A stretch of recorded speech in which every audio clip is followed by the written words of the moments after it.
Hello, hello, hello, hello, hello, hello, hello, hello. Okay, I'm back. B. McCoy.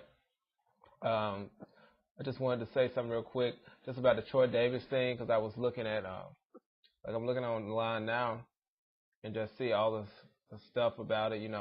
I was, watching the news report and stuff on Facebook about it, looking at status about it. I think it's a really sad situation, and I just got I got like really really sad about it. When it happened, especially for the family, because he was going to be executed, and then out of nowhere they said he wasn't going to be executed.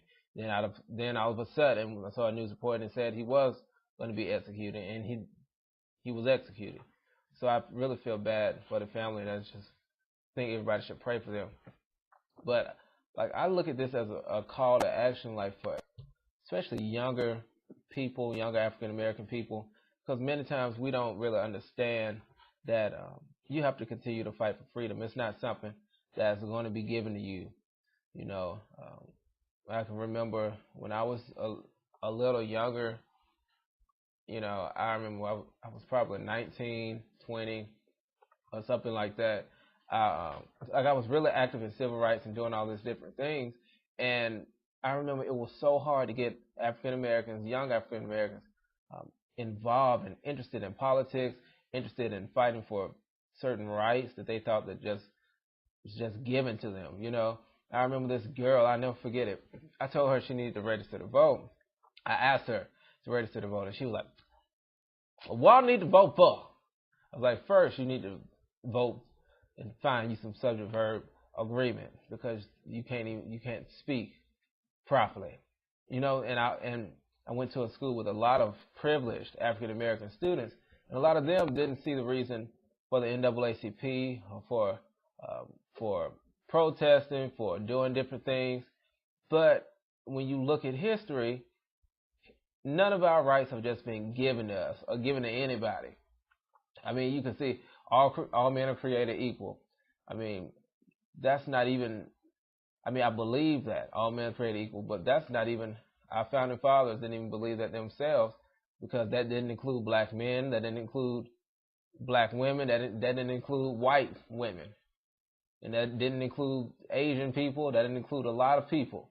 You know, because we can see that women didn't even get that right to vote until like 1920 or something like that, 1920, with the women's suffrage movement. Then you got black people had the right to vote, had the right to run for office during Reconstruction. Then it was taken away from them.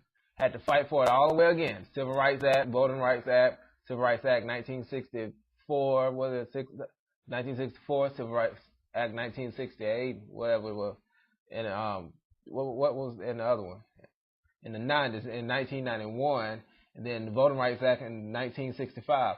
So you have all of these rights and these acts that's happening, that's fighting for your rights every year, every decade. It's something. And even with the Voting Rights Act, I think like every 25 years, Congress has to vote on the certain sections that's in the Voting Rights Act. You continually fighting for your freedom and for your rights. It's not something that's going to be given to you. And I believe it's a call to action, the whole Troy Davis thing, because I remember the NAACP sent some information about it like a while ago. Like they've been on this for a while.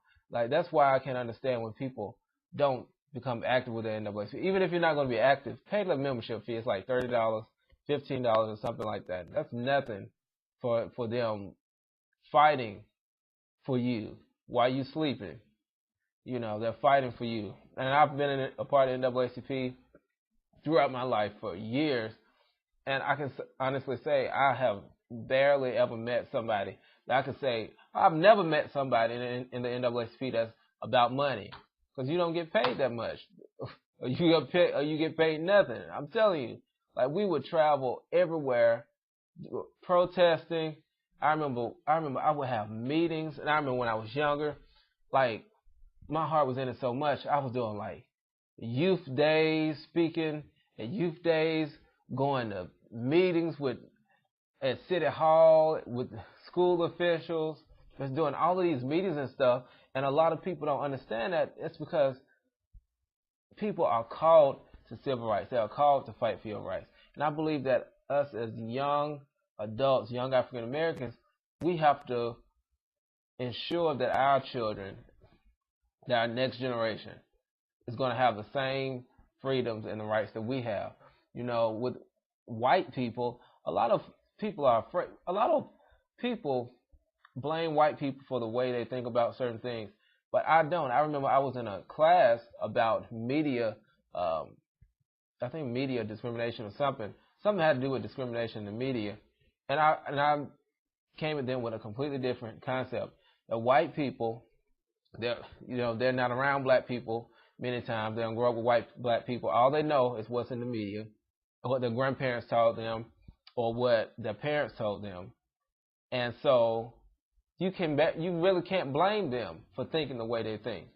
Our job is to make them think positive and to know our history. Like I was on Facebook and this guy was just going back and forth. Well, if Troy didn't have a criminal record, or if he wouldn't have been a bad guy, he wouldn't have been in jail anyway. And I was like, well, black men are more likely to be executed than white men. That's why the death penalty is not fair.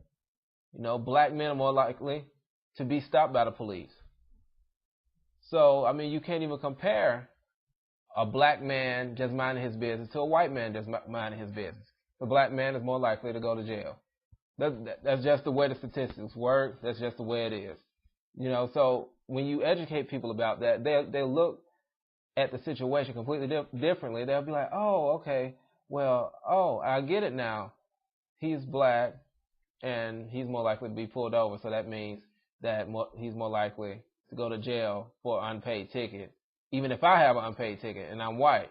See what I'm saying? No, people don't think like that. You have to educate yourself, and then you have to become active. We need to be active.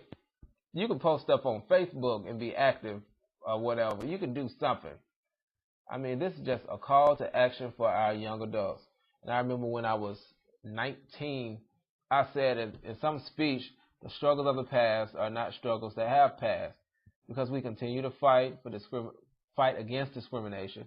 We continue to fight for equality. We continue to have racism every single day, every hour.